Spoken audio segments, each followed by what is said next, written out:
से कम नहीं। दुनिया की इस सबसे ऊंची चोटी का जब भी जिक्र आता है तो विशालकाय बर्फीले चट्टानों की झलक याद आ जाती है। बर्फ की सफेद चादर ओढ़े माउंट एवरेस्ट को देखने नेपाल में हर साल कई यात्री जाते हैं, लेकिन इसकी ऊंचाई इतनी है कि इसको पार करना इतना भी आसान नहीं। अपनी मुश्किल ट्रैकिंग रास्ते और खतरनाक चढ़ाई के चलते ही हर साल कई पर्वतारोही यहाँ आते तो हैं, पर बेहद ही कम होते हैं जो इस चोटी को पार कर पाते हैं। नेपाल में सागरमाथा के नाम से जाना जाने वाला पर्वत दुनिया का सबसे ऊंचा शिखर है। इसकी ऊंचाई 8,848 मीटर है। इतनी ऊंचाई के चलते हर साल हजारों की संख्या में पर्वतारोही यहाँ खिंचे चले आते हैं। सालों साल ये संख्या बढ़ती ही चली जा रही है। पर्वतारोहियों का कहना है कि इस पर्वत के ऊपर पहुंचने की जो फीलिंग है वो उन्हें इस पर्वत की ओर खासा आकर्षित करती है। क्या आपने कभी सोचा है कि माउंट एवरेस्ट की ऊंचाई से क्या दिखता है? तो बने रहिए इस वीडियो के साथ। आज हम आपको बताते हैं कि दुनिया की इस सबसे ऊंची चोटी के ऊपर से आखिर दिखता क्या है। History behind mount Everest. 8,848 feet ऊंची इस पर्वत की ऊंचाई सबसे पहले 1856 में ब्रिटिश इंडिया द्वारा किए गए सर्वे से पता चली थी। हालांकि तिब्बत के स्थानीय लोग इस चोटी को चोमोलुंगमा चोटी के नाम से जानते हैं, लेकिन ब्रिटिश सर्वेयर एंड्रयू वॉ ने सर जॉर्ज एवरेस्ट के नाम पर इस चोटी का नाम एवरेस्ट रखा। दुनिया की ये चोटी हमेशा से ही पर्वतारोहियों के लिए आकर्षण का केंद्र रही है। फिर चाहे वो कोई नया पर्वतारोही हो या अनुभवी खिलाड़ी, सभी इस चोटी को पार करना चाहते हैं। आपको बता दें कि यहाँ आने वाले पर्वतारोहियों का मानना है कि ये सबसे खतरनाक चढ़ाइयों में से एक है और इसको पार कर पाना हर किसी माउंटेनियर के बस की बात नहीं। यूली स्टैक पर्वतारोही के साथ हुई घटना इसका सबसे बड़ा उदाहरण है। दुनिया के सबसे कुशल माउंटेनियर यूली स्टैक ने इस पर्वत की चढ़ाई पर दम तोड़ दिया था। इससे पता चलता है कि यहाँ प्राकृतिक खतरे, ऊंचाई पर होने वाली कमजोरी, मौसम और हवा ऊपर चढ़ने में कई मुश्किलें पैदा करती है। इन खतरों से हाई एल्टीट्यूड पर निपटना काफी मुश्किल होता है।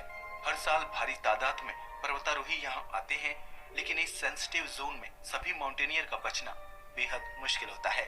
जैसे जैसे हम माउंट एवरेस्ट से ऊपर की ओर बढ़ते हैं, रास्ता और भी खतरनाक होता चला जाता है। असल परीक्षा तो 8,000 मीटर से ऊपर जाने के बाद शुरू होती है। इस इलाके को पर्वतारोही डेथ जोन के नाम से बुलाते हैं, जहाँ परिस्थितियाँ इतनी खतरनाक होती हैं कि अगर किसी वजह से पर्वतारोही की मृत्यु हो जाती है तो उसके शव को वहीं छोड़कर आगे बढ़ जाते हैं। अगर आप कभी इस चढ़ाई का हिस्सा बनते हैं तो रास्ते में जाते हुए ऐसे कई शव देख सकते हैं जो चढ़ाई वाले रास्ते पर जमे हुए होते हैं। कहा जाता है कि यहाँ पहुँचने के क्रम में अब तक 1000 से भी ज्यादा लोग अपनी जान गंवा चुके हैं। माना जाता है कि इस पर्वत पर चढ़ने वाला हर 10 में से एक शख्स ऐसा होता है जो इसकी ऊंचाई तक पहुंचने के लिए कैंप से निकलता तो है, पर कभी वापस बेस कैंप में नहीं लौटता। इसका कारण यहाँ 321 किलोमीटर प्रति घंटे की तेज रफ्तार से चलने वाली हवा होती है। ठंड इतनी ज्यादा होती है कि टेम्परेचर -62 डिग्री सेल्सियस तक पहुंच जाता है। ऐसे में एक आम इंसान का बच पाना बेहद मुश्किल होता है। सबसे पहली चढ़ाई।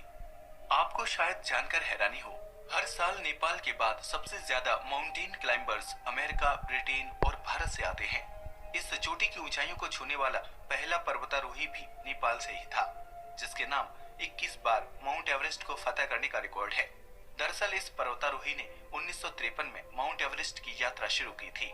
इनसे पहले टॉम बर्डिलन और चार्ल्स इवांस के दल को सबसे पहले माउंट एवरेस्ट पर चढ़ने के लिए भेजा गया था।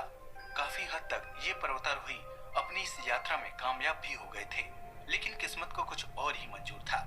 शायद ये रिकॉर्ड पहले ही किसी और के नाम लिखा जा चुका था, इसलिए माउंट एवरेस्ट की ऊंचाई से महज 300 फुट की दूरी पर इन दोनों पर्वतारोहियों की हिम्मत ने जवाब दे दिया। इतनी ऊंचाई पर ऑक्सीजन की कम मात्रा और टेम्परेचर में आई गिरावट को ये दोनों माउंटेनियर सह नहीं पाए और थके हारे वापस लौट आए। इस घटना के 2 दिन बाद ही ये मौका न्यूजीलैंड के एडमंड हिलेरी और नेपाली शेरपा तेंजिंग नोर्गे के हाथ लगा। हालांकि इससे पहले तेंजिंग कई बार माउंट एवरेस्ट की चोटी पर चढ़ने में असफल रहे थे, लेकिन वो हमेशा से ही इन वादियों के पीछे के नजारों का लुत्फ उठाना चाहते थे। मगर ऐसा करने में हर बार मिली असफलता के कारण वो इस बार पक्के मन से माउंट एवरेस्ट की ओर बढ़े और 29 मई 1953 को सुबह 11:30 बजे चोटी पर पहुंचे।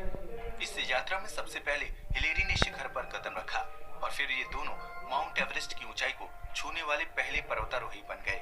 हालांकि बढ़ते दिनों के साथ माउंट एवरेस्ट के कारण नेपाल के पर्यटन में काफी उछाल देखा गया है, लेकिन बढ़ रहे पर्यटन ने नेपाल के लिए एक और समस्या खड़ी कर दी है। जी हाँ, आए दिन पर्वतारोही चोटी पर चढ़ने की मंशा को लेकर एवरेस्ट की ऊंचाई पर जाते तो हैं, पर रास्ते में आने वाली हर छोटी बड़ी चोटी पर ढेर सारा कचरा छोड़ आते हैं, जिसका परिणाम ये होता है कि आज माउंट एवरेस्ट की ऊंचाई पर 50 टन से भी ज्यादा कचरा इकट्ठा हो गया है।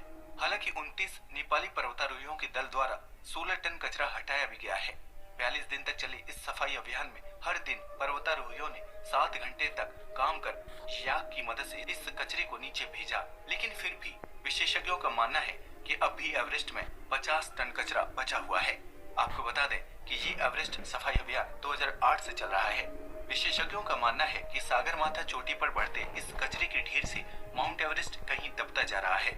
इस स्थान की प्राकृतिक सुंदरता में भारी गिरावट आ रही है, साथ ही इसका इकोसिस्टम भी खराब हो रहा है। हालात इतनी बदतर हो रहे हैं कि दुनिया के जाने माने पर्वतारोही इस बात की ओर चेतावनी दे रहे हैं कि अगर जल्द ही इस पर कोई ठोस कदम नहीं उठाया गया तो माउंट एवरेस्ट के इकोसिस्टम में आए असंतुलन का भुगतान पूरी दुनिया को उठाना पड़ेगा। उनका कहना है कि अंतर्राष्ट्रीय मंच के माध्यम से इस ओर खासा ध्यान देने की जरूरत है। एक वक्त था कि सुंदर से दिखने वाले इन पहाड़ों की चोटी से नीचे देखने पर बर्फ की चादर में ढके पहाड़ दिखाई देते थे। ये नजारे इतने दिलकश होते थे कि इन्हें देखने के लिए पर्वतारोही यहाँ आते थे। लेकिन जैसे जैसे यात्रियों की संख्या में इजाफा हुआ, इस चोटी से दिखने वाले पहाड़ों की खूबसूरती में भी भारी गिरावट आई है। आज हालात ये है कि 9 किलोमीटर लंबे इस रास्ते को तय करके जब पर्वतारोही सागरमाथा की चोटी पर पहुंचते हैं तो वहां ऑक्सीजन सिलेंडर, खाने की चीजें, प्लास्टिक बैग और खाली बोतलें चोटियों पर छोड़ देते हैं, जिसके कारण सागरमाथा पर्वत कचरे के अंबार तले कहीं दबता जा रहा है। आज इतनी ऊंचाई से नीचे देखने पर यहाँ आपको बता दें कि माउंट एवरेस्ट को नेपाल में सागरमाथा के नाम से जाना जाता है। हाल ये है कि जल्द ही कुछ नहीं किया गया तो माउंट एवरेस्ट की श्रृंखला में भूचाल आ सकता है, जिससे इसकी ऊंचाई कम हो सकती है। दरअसल भागदौड़ भरी दुनिया से दूर ये पर्वत एक सेंसिटिव जोन में आता है, जहाँ छोटी सी हरकत से भी भूकंप या भूस्खलन का खतरा बना रहता है। ऐसे में अगर इतनी भारी मात्रा में एवरेस्ट का कचरा इकट्ठा होता रहा तो ये नेपाल के लिए विनाशकारी साबित हो सकता है। तो दोस्तों, आपको पता चल गया होगा कि माउंट एवरेस्ट की ऊंचाई से क्या दिखता है।